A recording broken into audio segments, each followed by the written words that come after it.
Frenkie De Jong, Donny Van De Beek, Matthijs de Ligt and Hakim Ziyech first took center stage during Ajax's historic 2018-19 Champions League run, everybody predicted a very smooth path to success as soon as they moved to bigger clubs. However, 3 years from that magical campaign, none of these players have been able to reach the expected heights that everybody predicted for them. One is currently hardly getting a look into the first team at his club and even had a feud with his national team coach, which immediately led to his international retirement.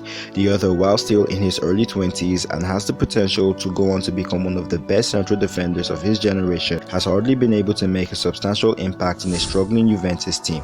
The other was initially linked with arguably the biggest club in the world, but due to circumstances later ended up at a club that signed him for no apparent reason, where he would go on to warm the bench before being loaned out to a mid-table Premier League team. And the final one, who performance-wise turned out to be the better out of all of them, is currently being pushed out of his club against his will, leading to the club to adopt tactics which are deemed immoral, in the words of Manchester United legend Gary Neville. Hakim Ziyech, commonly known throughout his time at Ajax as the Wizard of Amsterdam, was one of the biggest creative outlets in the team. He was always that go-to guy who often made things happen. He was an amazing dribbler and was also someone who scored goals in some of the most spectacular ways possible. He was the kind of player that gave people enough material to be able to make YouTube skills compilations. Yeah, we know what he can do on the ball and what he brings to the team. World-class player. Yeah, he's a brilliant player and he's a joy to play with. Very clever on the ball. So yeah, he's a very, very good player. Anyways, right before the COVID-19 pandemic, out of the blue, Chelsea announced that they had just recently completed a signing and was due to be registered in the summer. He arrived alongside 4 other major signings, but his overall spell at Chelsea has been incredibly underwhelming. It seemed like the thing that made him complete was stripped away from him. He struggled to adapt and, most importantly, he stopped dribbling. He had a great run initially while under Lampard, but the side started to struggle and the Englishman was sacked. Then in came Thomas Tuchel. Tuchel's cautious approach to matches didn't match Ziyech's risk-taking style of play, and this didn't end well for the Moroccan. He wasn't a regular starter and he barely finished the matches he started. He had a resurgence last season, but that was short-lived. He was linked with AC Milan early in this summer, and it's still unclear if he wants to stay at Chelsea or not, but at least he's the only one amongst the 4 to have a Champions League winner's medal. His time in the national team during this period is where things started to get really interesting. Ziyech had a highly publicized feud with his national team manager for the Moroccan national team, Vahid Halilhodzic, which involved the latter criticizing the Chelsea man's commitment to his national team. Things got really heated when he accused Ziyech of faking an injury so he wouldn't play in matches. His behavior in the last 2 matches, especially the last one, was not of a national team player who, as a leader in the team, has to be a positive role model. He arrived late and after that he refused to work. There was no point in discussing it afterwards. As a coach, the answer is right there to see. For me, the national team is above everything. Nobody can hold it hostage. For the first time in my coaching career, I have seen behavior that disappoints me. A player who refuses to play a game, admittedly a friendly, on the pretext that he is injured. The medical staff made several examinations and said he could play. He then refused to warm up in the second half because he was disappointed to be a substitute. For me, that type of behavior is unacceptable. You can't cheat with the national team. You are 100% there or you're not. Upon hearing this, Ziyech fired back with a post on his Instagram account. Next time when you speak the truth then. The apparent inextinguishable feud between these 2 men culminated in Ziyech's early international retirement, and when asked about it, he said, "I understand them, but I will not return to the national team. That is my final decision. I'm focusing on what I'm doing with my club." It was a decision he made and you have to respect it. But then if all the line comes with it, for me it is clear and I will not return to the national team.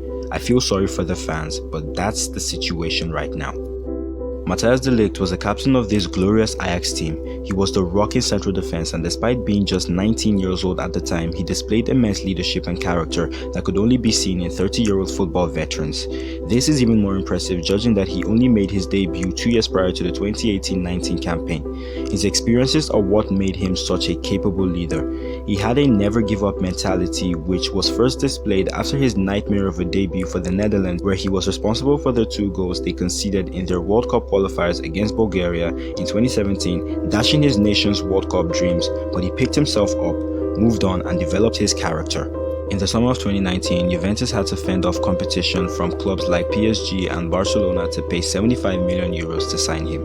His decision was influenced by Cristiano Ronaldo, who reportedly spoke to him when the pair met in the 2019 UEFA Nations League final. De Ligt, however, struggled to live up to expectations at Juventus.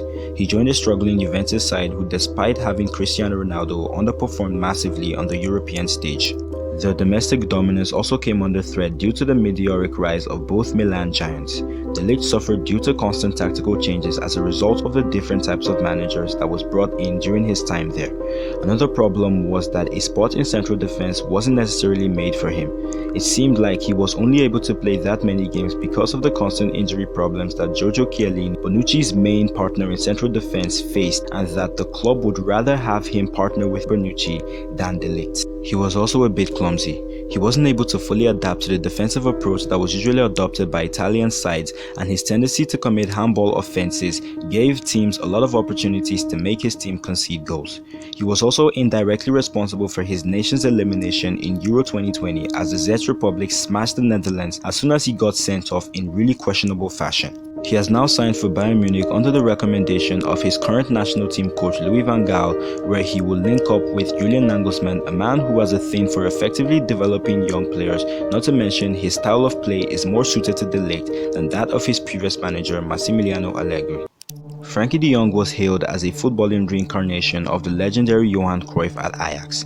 He was that good, so the logical thing to do was for him to join Barcelona due to the similarities of Ajax and Barcelona's system, right?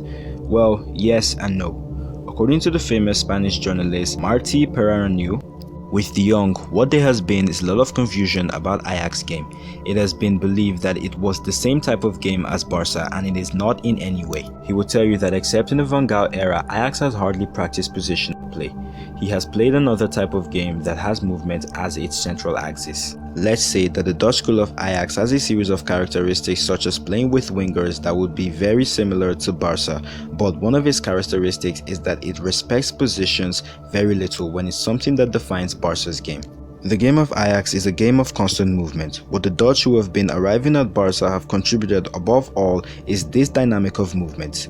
Later, the coach Johan does provide the foundations of position game. What he's trying to say, according to this article by Sports Bible, is that Barca didn't want their holding midfielder to be able to move high up the pitch because it would disrupt them positionally, and they would rather have a holding midfielder who doesn't move out of position than to have one who does, and no other player at Barcelona epitomizes a holding midfielder who doesn't move out of position more than Sergio Busquets. De Jong's characteristics does not suit Barca's system, as his tendency to wander around the midfield and attacking area would require another midfielder allow him to be able to do so or risk restricting him to play just like Busquets. Erik ten Hag voiced this at the time. Everyone was screaming, Frenkie's the biggest talent, etc. Well, yes, but we're in the midfield, okay, but which role? His quality is that he makes the forwards perform better. He's a wanderer, an adventurer, he's always on the move like a shark. With the ball, often, but also without the ball. So if you put him on 6, he's away too often. But you need to give him freedom, otherwise you can't get the best out of him. It wasn't an easy puzzle, so I decided to play with 2 number 6 and only 1 attacking midfielder, and in this way, we can also dominate the half space and force opponents to choose. He hasn't won a single league title since arriving at Barca, and due to the club's current financial struggles, he is being pushed out to make way for new signings in a very questionable manner. De Jong should consider legal action versus Barcelona, and all players should be behind him, Never wrote on Twitter. A club spending fortunes on new players whilst not paying the ones they have under contract their full money is immoral and a breach. FIFPro should be all over bullying like this and stop it. Donny Van De Beek was always a strange signing for Manchester United. He was literally wanted by almost every top club in Europe and was really close to signing for Real Madrid, but he later signed for a club in Manchester United who didn't even need him.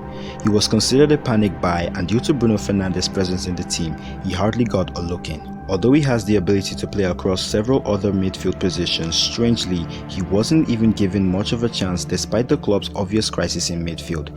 His then manager Ole Gunnar Solskjaer, who was notorious for selecting certain personnel regardless of their form, put players like Fred and McTominay ahead of him in the pecking order. United midfield kept struggling, Ole got sacked, and Van de Beek was sent on loan to Everton. So what happened? Well, a lot of things caused this. First, they all arrived at their respective clubs around the time when they were either struggling or were about to struggle, and some would argue that they were not properly equipped for such a massive move. They were just so good playing with one another under a certain system that adopting a different one was difficult. They also didn't have that huge expectations to perform that you'd see at much bigger clubs, not to mention that none of the clubs they signed for were willing to build a team around their abilities. It is still too early to say anything yet. They are incredibly talented players, and this is just another hurdle as they take a step in the right direction.